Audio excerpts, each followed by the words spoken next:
Good afternoon. This is Degen Wrestling. We are here on January 7th. I'm Nathan. He's Ben. We're going to go through the week of professional wrestling as we see it. But before we go any further, a bit of bad news, tragic news, awful news. Maxwell Jacob Friedman, aka the world's nicest guy, aka our scumbag, could be a 1 year. It could be a 1 year due to soldier surgery. Depending if he opts in for the surgery or if the rehab is able to fix it. What is it? Is it a tear or? I'm not 100% certain what it is. I haven't too far into it. All I've seen is that it is a shoulder injury and it is severe. Yeah. I don't know if more details have been leaked about it or anything about what it actually is or that. So here's what I'm hoping anyway. Hoping, of course, it's not serious. We get CMJF around for a little while more. Yeah. And I wish nothing but the best for him. Yeah. Jade Cargill has been training at the Hart dungeon in Calgary with Natty. Yeah, and she has come miles from where she was in AEW. Well, where AEW, she was female Goldberg. Now she's... Yeah. She actually seemed very technical in the ring. Well, that's good. That's good.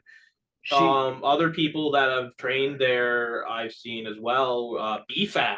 Oh, yeah. Yeah, and she looks phenomenal, too. That's fun.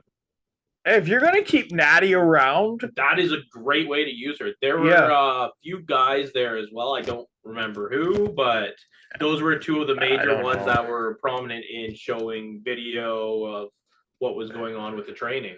Yeah.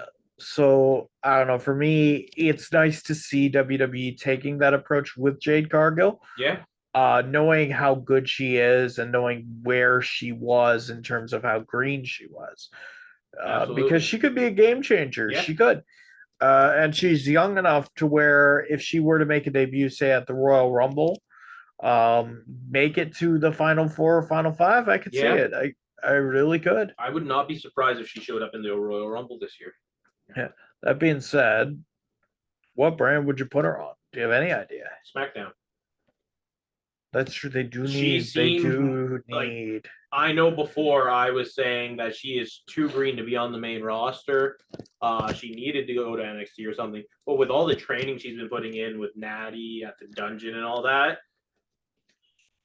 SmackDown. I want to see a match or two in NXT. I want her to be a special attraction in NXT. Yeah. Similar to where the LWO or Grayson Waller were at New Year's Evil. I want to see that. Speaking of which, do we talk about the 6-man tag team match? Team Drew Gulak versus the LWO. That jump from Joaquin Wilde. I don't know if you guys have seen it. No. Fantastic jump. Phenomenal. It was... I don't know how you could get that elevation, even if Carlito and Cruz del Toro helped him get that elevation. I don't care. That was a flight and a half. And then he follows it up with this beautiful, clean, crisp corkscrew moonsault. I don't know if you've seen it, but it's gorgeous. Absolutely gorgeous. By the way, speaking of which, NXT New Year's Evil, if you haven't seen it, go see it. It's a lot of fun. Speaking of a lot of fun, Deonna Purrazzo signs with AEW. Deonna Purrazzo has been a name that's been mentioned for years. Yeah. If you know anything about wrestling, you've heard her name. Yeah, she's very good. Very good. Very good. She was wasted in WWE when she was. Yeah, she was. And I think she was wasted in TNA because there just wasn't many eyes on her when she was there. I don't think she was wasted because she did hold that women's division together. But it just seemed like it was smaller than her. Yeah, it was a big fish in a small pond. Yeah. For Impact there. That being said, it's similar to Josh Alexander in Impact. He's fantastic. He's phenomenal. Deonna Purrazzo was the same way. The only difference I see is a lot of people knew Deonna Purrazzo outside of the TNA circle, whereas a lot of people who watch wrestling, if they don't watch TNA, they don't really know who Josh Alexander is. Yeah, which is unfortunate. He's fantastic. But Deonna Purrazzo, the reason that I believe, now this is just pure speculation, the reason I believe she did go to WWE is because Triple H burning a bridge with her. I'm not sure about that. I don't know what. So Deonna Purrazzo left WWE originally to go to TNA. Yeah. Because Triple H said, and I quote, she was not TV ready. Oh, okay. Within 6 months, she was the face of Impact's women's division. Yeah. She was a champion for over a year and consistently the most entertaining part of Impact's offering as soon as she went there, and continued to be until she left there. So again, Triple H burned a bridge. Fire under her too. Yeah. but I think when leading that fire, he burned that bridge entirely. I never expected her to return to WWE ever, and I don't plan to unless Tony Khan royally butchers her. Which, I mean, if we were talking about the Tony Khan of 2021, I would say fat chance of that. But nowadays, it's not looking that great. Speaking of women who signed with AEW, Maria Kanellis makes her AEW debut with Mike Kanellis. No, not was it with Mike? Kanellis. No, she was managing Griff Garrison. Nice. Yeah. Okay. We can talk a little bit. There was somebody else there. I don't remember who it was, but Maria was managing Griff Garrison. I fully expect her to join. What is the hell is his last name? I can't remember right now. Kanellis? It's not Kanellis. It is Kanellis. Bennett. It is Kanellis. It's Bennett. Kanellis. But yeah. Bennett Kanellis. So I fully expect her to join at some point, but yeah, she was managing Griff Garrison, who actually had a fantastic singles match. And people are saying that I can't believe people thought Lexis King was going to be the breakout star of this group when Julia Hart and Griff Garrison have broken out so far. But mind you, Griff Garrison has only had one match. Dude, it's the same as Michaels and Jannetty, though. Nobody thought that Michaels was going to be the breakout star of the Rockers. Back in the 80s? Back in the 80s, you were thinking Jannetty. And then as Sean did more and more and more and more stuff, and you realized there was no holes in his game, that's when the narrative switched to being the Marty Jannetty. But I still really think that it's too early to say that Lexis won't be. Yeah, it's one match, one snapshot moment in time. And Lexis King, Brian Pillman Jr. Yeah, he has a lot of talent. Yes, he does. Absolutely does. Now, that being said, speaking of things that have a lot of talent, WWE. Okay, let's take New Year's Evil out of the equation because I know you haven't seen it. Yeah. I have, and I don't want it anywhere near this discussion. Okay. First week of January. We're looking for matches of the week. Yeah. Spoiler alert, it's not going to be from WWE. Yeah. This week. There was potential. A little, but if you take New Year's Evil out, I don't think. I would say just because of how excited we were to see it, there was still one other potential. Just because. Oh, it was fun. Yeah. Like Miz and R-Truth versus Judgment Day was fun. See, I don't even have to say it. You knew exactly. In a way, yeah. It was a reuniting of the awesome truth. It was a lot of fun. It was very much fun. But we're sitting here, first Raw of 2023, and you had built it up, and you built SmackDown the same way with Day One and New Year's Revolution. Okay, those come with certain expectations. Okay, I know Day One wasn't everybody's cup of tea when it came out. Yeah. But that being said, it did have one really, really good match that we all really remembered. Yeah. Are we going to remember Day One? No. Because you completely devalued the main event that you had. Yeah. You had Seth Rollins taking on Drew McIntyre. Beautiful match. Oh, great match. It was great. And then the Damian Priest failed cash-in happens, which doesn't make a lick of sense. You don't come down with that briefcase until that match is done. Unless, I could see one way it works. Both of them are laid out. If both of them are laid out, then yeah. If McIntyre's working with the Judgment Day and it's okay with Priest, I can see it. Yeah.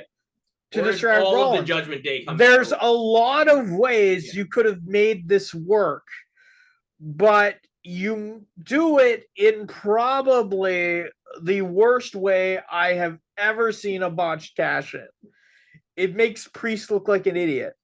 Yeah. It makes McIntyre look like an idiot. And then speaking of looking like an idiot.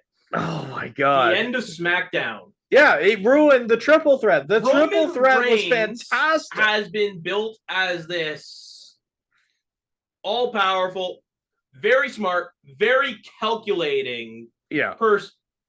Yep. And then he comes down and interrupts the end of a triple threat #1 contenders match for his title. With Nick Aldis right there. And doesn't expect it to turn into a fatal 4-way. Yeah. No. That just what happened to the calculating? Yeah, there's no calculation there. No. And even WWE released his post-match reaction to it. Even then, there's no instance of I fucked up. No, it was a fix this. Yeah. No. So here's what you do. I'm sorry, if it were in any sort of management, I'd be like, okay, you're right, I'll fix it. Bloodline banned from ringside. Yeah. And by the way, when I say Bloodline, I include Paul Heyman. Yeah. All of them banned from ringside. Actually banned. No. Not the fucking WrestleMania 39 excuse where have 2 or 3 refs there, so they can keep an eye on even people. You have 1 ref, main caller in the ring, 2 refs outside the ring, making sure there's no interference. Yep. Make Roman Reigns win by being Roman Reigns instead of it feels bad when we're saying that you have to reestablish your all-powerful dictator after 3 years. Yeah. But the problem is Roman Reigns has been booked so awfully in the last 2 years. Not only are we sick of the reign, I'll be honest, if Randy Orton wins, if LA Knight wins, if AJ Styles wins that fatal 4-way, we'll be happy because we don't have to deal with the stupid melodrama. That'd be great. Yeah. But even then, you've got to give some instinct, some notion that Roman Reigns can do it on his own. And right now there's nothing. No, he hasn't won a singles match on his own in forever. No. Actually, it's been 2 years? I think so. Something like that. And I'm sorry. That's a complete character assassination. Yeah. Right there. And it is supposedly your biggest character in no, take a basic writing class. There were ways you could have made that work. Yeah. But looking back on it now and reflecting on it now, because in the heat of the moment, we were like, okay, great call, all this. No, it was a fantastic call. The problem is it came at the expense of Roman Reigns, who looked horrible. Yeah, it made him look stupid. Yeah. But on the upside, we get to see Kevin Owens versus Logan Paul. Yes, we do. At the Royal Rumble. Yes, we do. We knew we were going to. Yeah, absolutely. But that being said, it would have been a great swerve if it didn't happen, though. Oh man, can you imagine that having to be held off until elimination? Oh, Santos Escobar versus Logan Paul. If Rey Mysterio comes out, he doesn't even know who to help. Yeah. Oh my god, that'd be funny. Oh, it would have been a dumpster fire. Yeah. Oh man, but yeah, no, we're getting Kevin Owens versus Logan Paul, and congratulations, Kevin, for dropping to Logan Paul. There's no way he's dropping it at the Rumble. No, I think there's gonna be interference. There's got to be something. Speaking of something, Danhausen, your favorite mind. He's very nice, very evil. He opens the forbidden door. The forbidden door has been opened. So Johnny Gargano posted about his collection of comic books, whatever, just a collection of nerd stuff that he likes. And Danhausen replies, will you give Danhausen your Amazing Spider-Man? I can't remember which number it was, but Johnny Gargano replies back after Danhausen asks this and asks what the address was to Johnny Gargano's about making a straight up trade for one of Danhausen. Yeah, it's Amazing Fantasies 15. Yeah. I don't know about you, but my speculation hat is going. I mean, if you think about it, if there's anybody who can open up the forbidden door, if there's anybody who is universally beloved in the AEW locker room and the WWE locker room, other than Bryan Danielson, other than Danielson, and we'll get to him, trust me. Shawn Michaels. Other than Bryan Danielson and Shawn Michaels, it is somebody who, I mean, has been one of the biggest surprises in modern wrestling and easily the most fun. Okay. So other than Bryan Danielson, other than Shawn Michaels, other than MJF. Frick. Yeah. Okay. Yeah, he's very nice. Okay. Okay, he's very evil. Okay. Yeah. Who do you love? The Miz. I don't know if he's that beloved in the AEW locker. I don't know. It's been I don't know. I mean didn't Ethan Page just say something really nice about him? He did actually. That the Miz would talk to just about everybody there. Yeah. And when he was in WWE, Ethan Page modeled his career after the Miz. Yeah. So my question to that, and hear me out on this. Danhausen. It is Danhausen. Danhausen. Yeah. I think I would have gone with a very nice, very evil. Yeah. I know, but I mean, I could see how you get the Miz out of very nice, very evil. So my question though is, Ethan Page, did he learn by eating fried chicken over somebody else's bag and then leaving the locker room? No, I highly doubt that. With that being said, it is time, I think, for a match of the week. Okay. So I have to preface this. For match of the week, we had troubles deciding. So for match of the week, we have to agree on the match of the week. Yes. It has to be a match we both saw. Yes. So Nathan over here mentioned 3 from NXT. Yeah. I watched bits and pieces of them, and I'm like, okay, I can see why this is. Yeah. So I brought 2 to Nathan's. And they were from Wrestle Kingdom. Yeah. And Nathan's like, I'll watch one of those. Yep. So, Nathan, that I have to ask, what is our match of the week? Our match of the week, surprisingly, I know, is Bryan Danielson versus Kazuchika Okada. Technical masterpiece. Fantastic match. Fantastic. And it begs the question, at least to me, is selling a lost art in wrestling? Probably. Yeah. Because, I'm sorry, one of my biggest issues with matches this week in WWE and AEW, at least the ones I saw, were you completely undervalue the weight of the move 9 times out of 10. There was a match, Mia Yim versus Io Sky. Mia Yim hits a beautiful second rope Styles clash. Io Sky, I believe the kick out was very nice because she just grabbed the rope and the look on her face was like, oh. But the problem is Io Sky then went back to 120 miles per hour like nothing lingered. I don't remember her going back to, because she rolled out of the ring. Yeah. And then after she was selling, like she was hunched over, she was selling. And then after that, it was like boom, went for the dive and she ran out of the way. Yeah.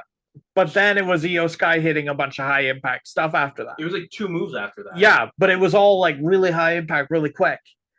And there was no selling afterwards. And nothing. You get something like Danielson Okada. It's built around his arm. It's built around Okada's arm. Yeah. And Danielson mercilessly targeting it. And every move, and credit to the crowd. Credit to the crowd in the Tokyo Dome. Yeah. Because anytime Danielson got anything technical on Okada's arm, there was a grimace of pain throughout the crowd. Yeah. Why? Because Danielson continually focused on the arm and Okada sold everything of it. And when you have good selling combined with good ring awareness. Was selling it when he was hitting moves with that arm. Yes, like he should. Yeah, like everybody should. And I don't see that anymore. Yeah, and then a huge shout out to the show of respect at the end between the two. Oh, it was gore. It was like, I know there's high-res photos out there of the two of them just kissing the ring and the kneel and the bow down. Yeah. The show of respect. It's ultimate. It is it is beautiful. It's wonderful. Now something that is, I don't know, I kind of want your opinion on this. Okay. The new Impact X Division Championship. It's a nice belt. It is. I'm not over the moon about it. No. But I'm not over the moon and really about anything Impact or TNA. Yeah. It's a nice belt. It'll do. See, I think it's a good belt. Yeah. I can believe it's the best belt Impact has. Let's put it there. It's easily TNA's best belt. Yeah. But would you put it up there with the Winged Eagle? No. Would you put it up there with Bryan Danielson's 2016 you Eco really belt? Like that Eco I belt. love the Eco belt. I'm sorry. The late 90s to early 2000s Intercontinental. Would you put it up there with that? No. Would you put it up there with Big Goldie? No. Yeah. So it's Impact's best belt. Absolutely. But does it deserve the praise of, say, WWE's I don't think so. top of line belts or AEW's top of line belts? I don't think so.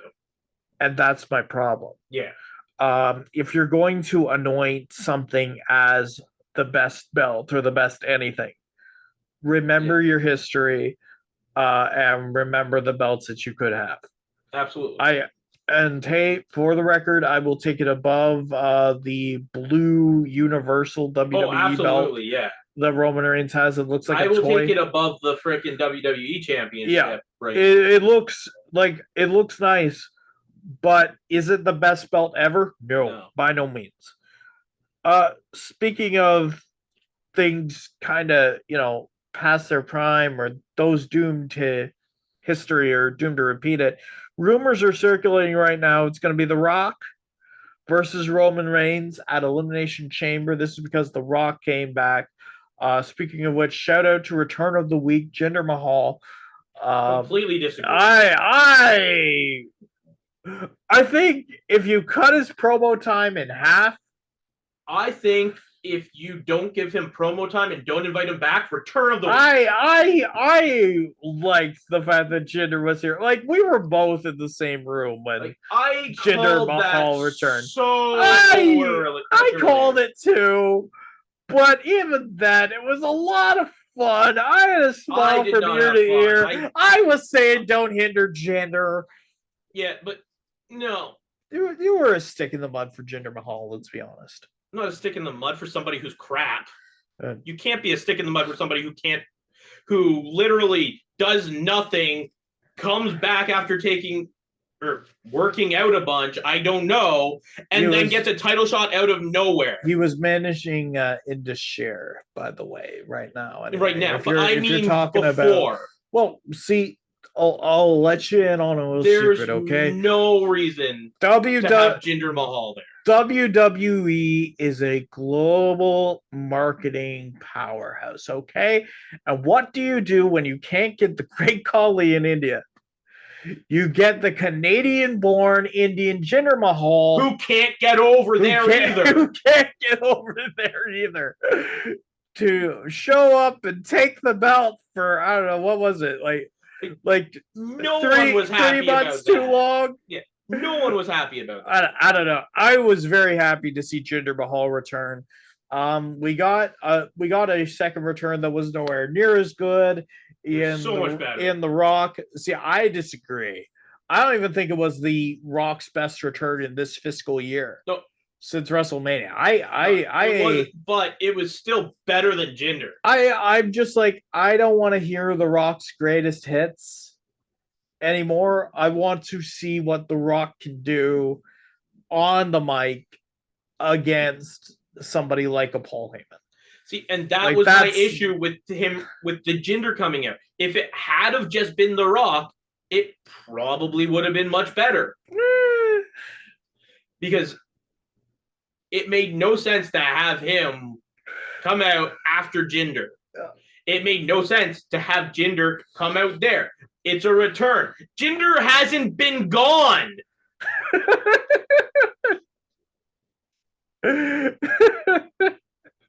Okay, when he's right, he's right. Yeah. He hasn't been gone. No. Fact, he was on NXT like 2 weeks ago. Yeah. And this big return of a former world champion, like, I mean, this is WWE playing the dirt sheets like a fiddle, but you have to get somebody a little better. It's hilarious. It was a hilarious entrance. They could have picked anybody else that had been away that was a former WWE champion. Yeah, that could have been a mascot by The Rock. Hell, bring Vince McMahon back. It would have been better than Jinder. That being said, it was a good kind of terrible. I greatly enjoyed Jinder being out there.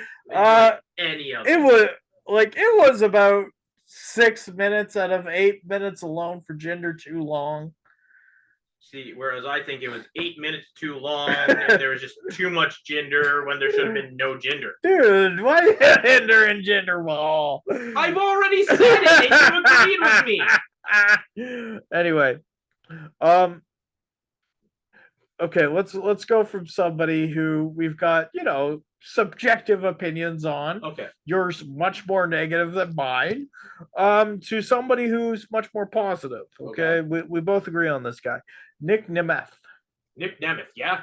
Shows up at Wrestle Kingdom 18. Absolutely. He's showing up at WWC, like. Yeah. His new gimmick is like the wanted man. He shows up. He's heavily featured in the other one match that I brought to your attention. Yeah. The triple Finley threat versus Moxley versus Ospreay, I think it was. And then after the match, Finley, I believe, threw a punch at him. They brawled a little bit there. But then during the New Japan post, like the press conference, he recreates a great freaking scene. I think it was from a movie of basically it's like the courtroom, I believe it's called. Finley is being asked a bunch of questions, and Nick Nemeth just comes out of nowhere, flies over the table in his dress and just starts pounding on him. It was beautiful. And he states that he's going to be going for the title, even though he's not in the company. He's going to take this title. Which is nice. Absolutely. It's great that he's able to be back in wrestling in some capacity. He should have never been released. No, he should have never been released. But absolutely not. I'm excited to see where this goes. It's one of those things, though. is it going to be the case like a Drew McIntyre with him? That's what I'm wondering right now, where, had this happened 10 years ago, could he have had the career that McIntyre has now? Probably, but I also know he wanted to do some work with his brother in that. They've been touring, doing comedy shows. They've been talking about doing like a tag team wrestling thing for a while. So maybe the release was partly his idea. Who knows how that actually goes, but yeah. Excited to see where this goes. Yeah. Him and Shelton should have never been released. I will take that one to my grave. I don't care what you're paying them. It's not enough. Yeah. But congratulations to Nick Namath. It's wonderful. Do you have anything else that you want to mention? I have one other thing that I haven't mentioned that I don't think you've heard about. Okay. In an interview with Chris Van Vliet, Rick Boogs states that he is never going to wrestle again. After his WWE release, he started thinking, and he thought, I don't want to wrestle anymore. Okay. Interesting. Yeah. Now, that being said, I do know that Rick Boogs wholeheartedly believes that his release was due to Vince McMahon not being there, and that Vince shielded him from a bunch of stuff. I think so too, but Boogs couldn't really wrestle all that well. No. He was a great talker. Oh, he was. Yeah. He was a great talker. Yeah, he couldn't wrestle, but if it involved any like kind of movement without being in a lockup or anything, like that, he could move fast. He was quick. Good. It was just everything else didn't work.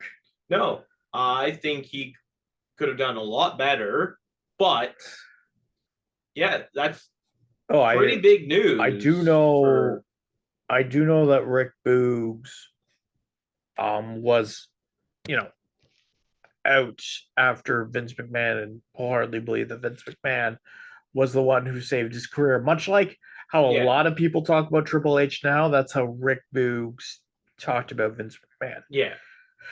That being said, I mean, the guy can talk, the guy can move.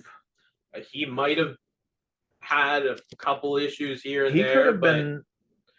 Accidents, unfortunately, do happen. You can't protect everything in the world of wrestling when you're doing this. It might be predetermined. It might be scripted, but the pain is real. A lot of the moves are real. They do hurt. Yeah. Don't try and accidents do happen. Accidents do happen. Actually, speaking of which, Giovanni Vinci and Ludwig Kaiser versus Gargano and Kofi Kingston. Yeah. Like that was cut accident really waiting short. To happen. Yeah.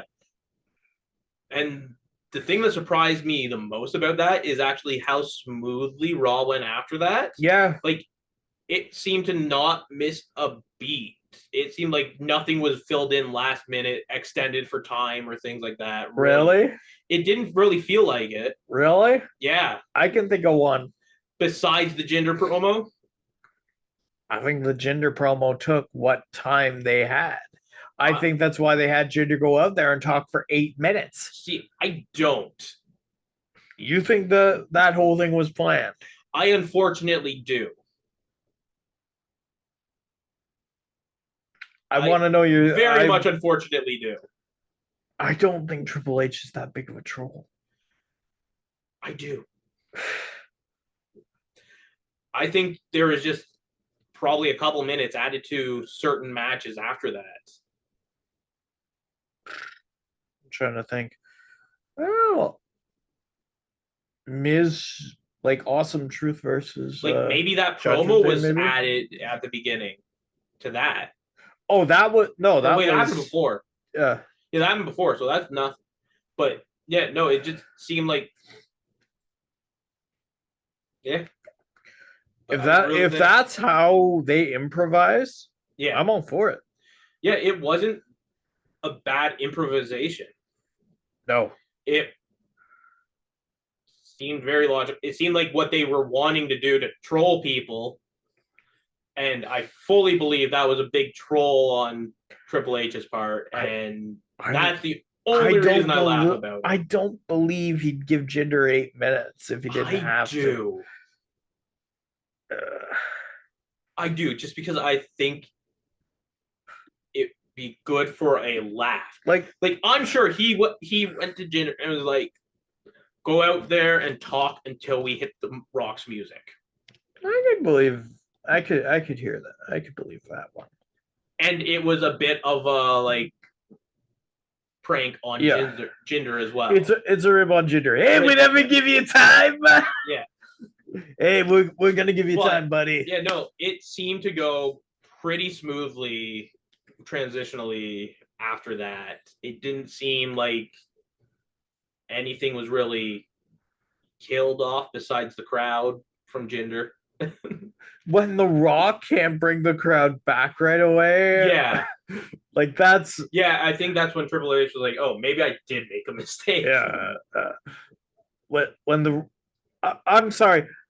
There's only ever been 2 instances where in the past, I don't know, the past decade, we'll say, where The Rock's involvement did not pop the crowd in the way that was expected. Yeah.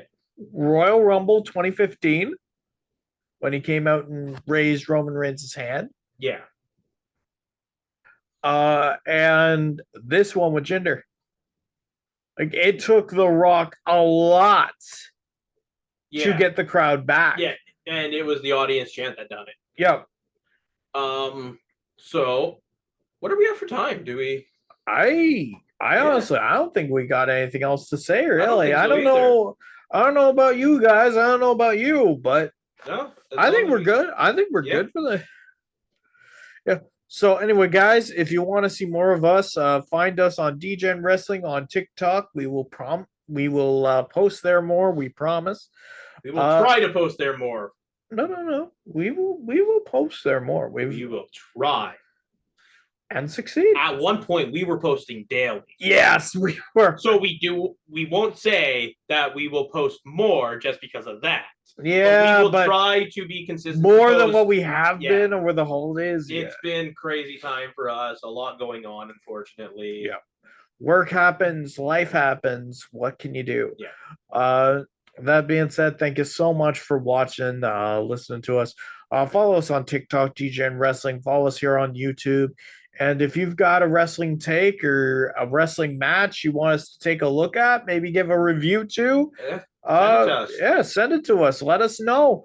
I don't know if you're starting up your reviews, but Raw, SmackDown, NXT. I know to review Raw and SmackDown at least. Yeah.